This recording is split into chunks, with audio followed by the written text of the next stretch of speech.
नमस्कार मित्रांनो, मी पत्रकार सचिन द्रवेकर.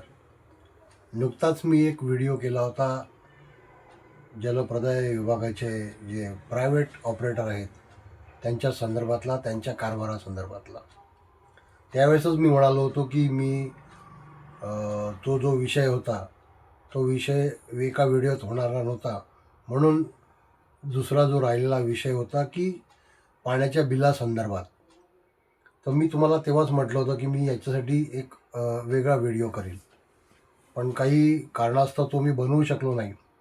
पण आता सध्याच्या स्थितीला, सध्याच्या घडीला नागपुरातील पाणी बिलासंदर्भात जो विषय होत आहे किंवा झालेला आहे, त्याच विषयावर बोलण्यासाठी मी आज परत तुमच्यासमोर आलेलो आहे. सर्वात प्रथम मी आमदार मध्य नागपूरचे जे आमदार आहेत, माझे मित्र श्री प्रवीण दटके यांचं मी अभिनंदन करील.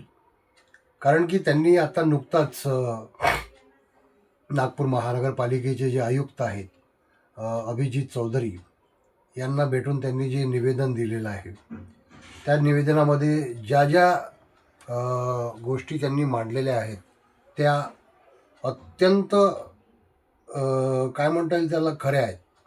म्हणजे त्याच गोष्टी ज्या होत्या त्या मलाही मांडायच्या होत्या मागच्या व्हिडिओमध्ये, पण आपण ते मांडू शकलो नव्हतो. आज आपण याच विषयावर चर्चा करूया की जे माननीय प्रवीणजी दटके यांनी जे निवेदन दिलेलं आहे त्या निवेदनामध्ये त्यांनी काही प्रमुख मुद्दे जे मांडले अभिजित चौधरी यांच्याकडे.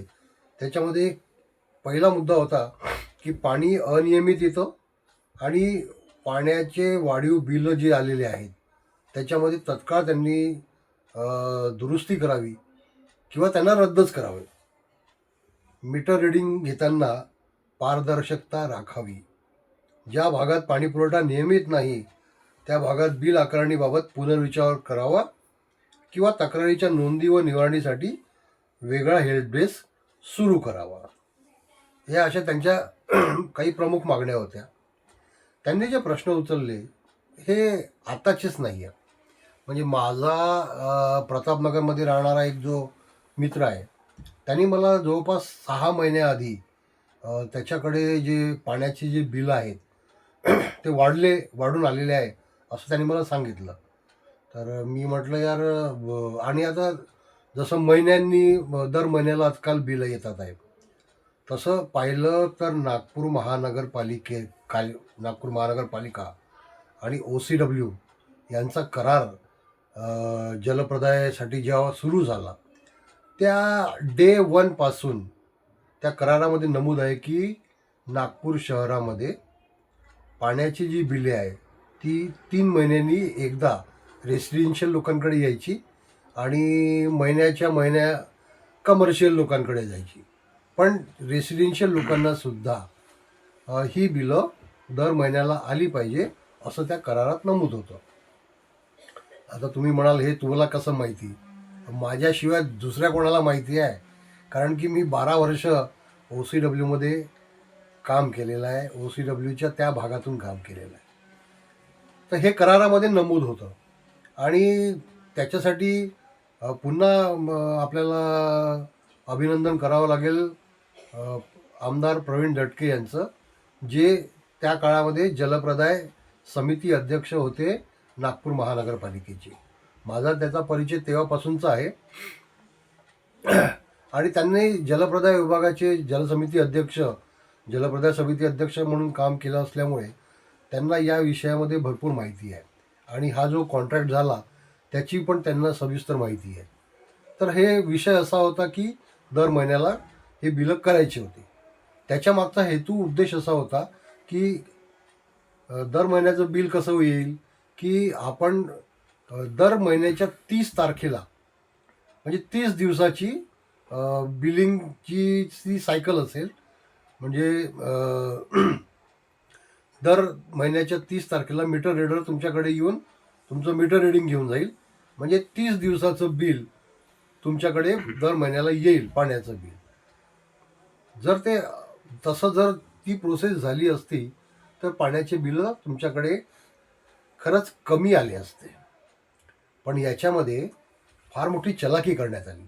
एक तर 13 वर्ष झाल्यानंतर, 13-14 वर्ष झाल्यानंतर दर महिन्याला पाण्याची बिलं तुमच्या घरी पाठवण्यात आली. सुरुवात झाली. म्हणजे असं म्हणता येईल की 13 वर्ष होईना झाल्यानंतर पण का होईना, पण ते सुरू झालं. आता जसं एकदम सुरू झालं आणि हे ॲब्रप्टली सुरू करण्यात आलं, याची कुठेही घोषणा करण्यात नाही आली किंवा याचं कुठेही पब्लिक नोटीस नाही. याच्याबद्दल नागपूर महानगरपालिकेच्या जे ओनर आहेत या संपूर्ण प्रोजेक्टचे, त्यांच्यातर्फे कुठंच याच्याबद्दल काही अनाऊन्समेंट झाली नाही किंवा घोषणा झाली नाही. वास्तविक पाहता अशी घोषणा व्हायला हवी होती की या महिन्यापासून किंवा या महिन्यापासून आता नागरिकांच्या घरी दर महिन्याला पाण्याची बिलं येणार आहेत.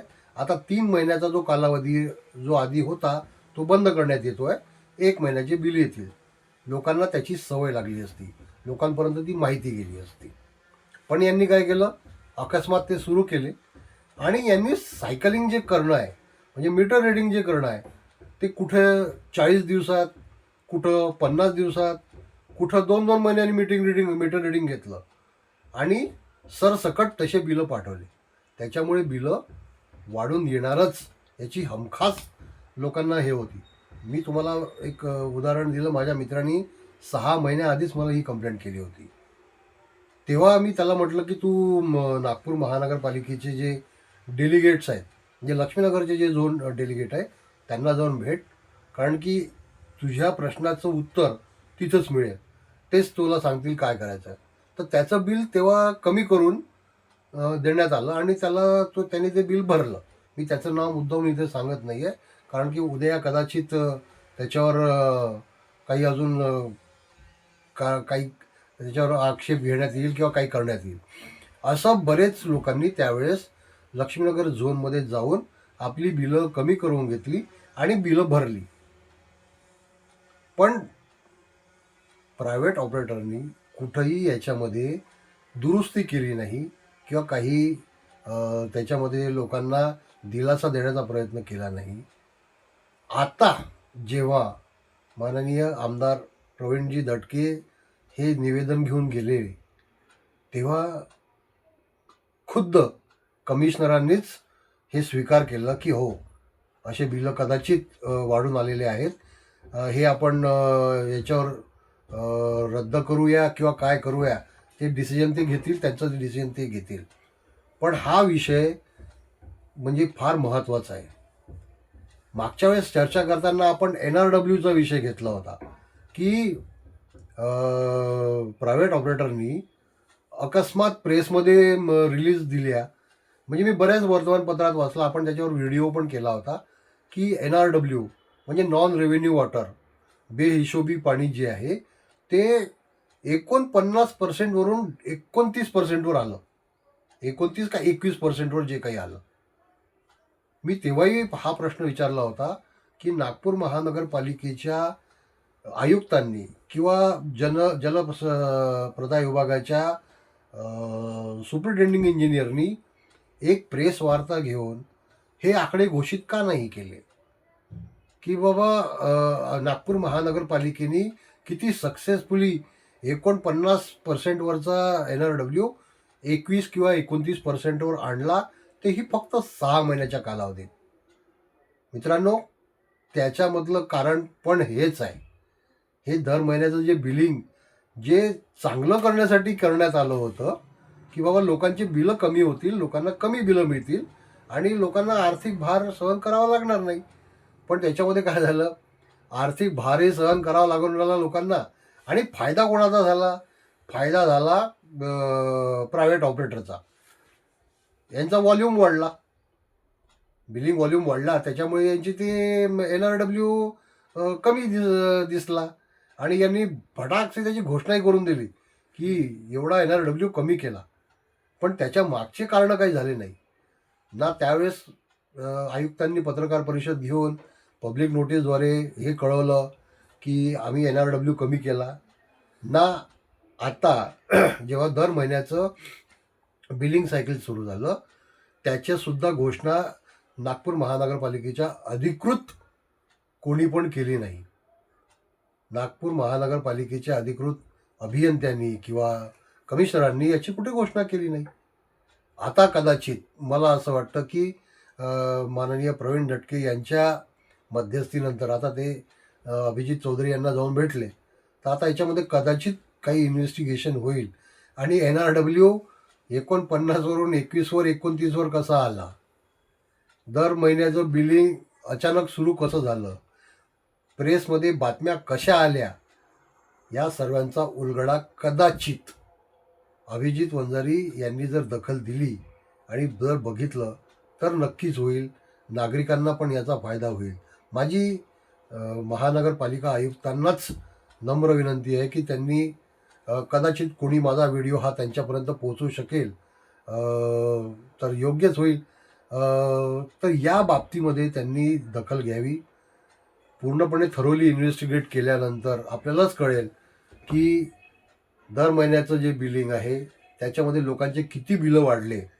प्रवीणजी दटके जे म्हणतात की बुवा यांना वापस घ्या, हे रद्द करा बिलं, तेही एक फार चांगला निर्णय आहे. किंवा असं जर केलं तर नागरिकांना दिलासा मिळेल. आणि एक दुसरं, जर तुमच्याकडे असे मित्र हो नागरिकांकडे जर असे वाढीव बिलं आलेले आहेत असं त्यांना वाटत आहे, तर तुम्ही नागपूर महानगरपालिकेची डेलिगेट्स प्रत्येक झोनमध्ये बसता. आपण डायरेक्ट डेलिगेटला जाऊन भेटा. कारण की आता सध्या प्रायव्हेट ऑपरेटरकडे पण जे अनुभवी असे कस्टमर सर्व्हिस मॅनेजर जे होते आधी, सर्व्हिस पॉईंट मॅनेजर, ते आता त्यांच्याकडे नाहीत. आता त्यांच्याकडे पूर्णपणे स्टाफ आहे नवीन. आणि याच्यामध्ये आपल्याला जर संपूर्णपणे न्याय हवा असेल तर नागपूर महानगरपालिकेचे डेलिगेट्स प्रत्येक झोनमध्ये आहे. ते सुपरवाईज करतात संपूर्ण मीटर रिडिंग म्हणा किंवा हे सगळ्या या प्रोसेसचे ते इन्चार्ज आहे. आपण त्यांना भेटा, त्यांच्याकडनं आपली सोल्युशन घेऊन घ्या. तर मी पुन्हा एकदा आमचे मित्र आमदार श्री प्रवीण दटके यांचे पण अभिनंदन करतो. मी मध्यंतरी माजी नगरसेवक आणि 3-4 वेळा जलप्रदाय समितीचे अध्यक्ष असलेले माझे दुसरे मित्र पिंटू भाऊ झलके यांचे पण अभिनंदन करतो. कारण त्यांनी पण या विषयाला गंभीरतेने घेतलं. NRWचा विषय त्यांनी पण घेतला होता आणि आजही NRWचा विषय प्रवीणजी दटके यांनी पण घेतला. या सर्वांचे मी धन्यवादही मानतो.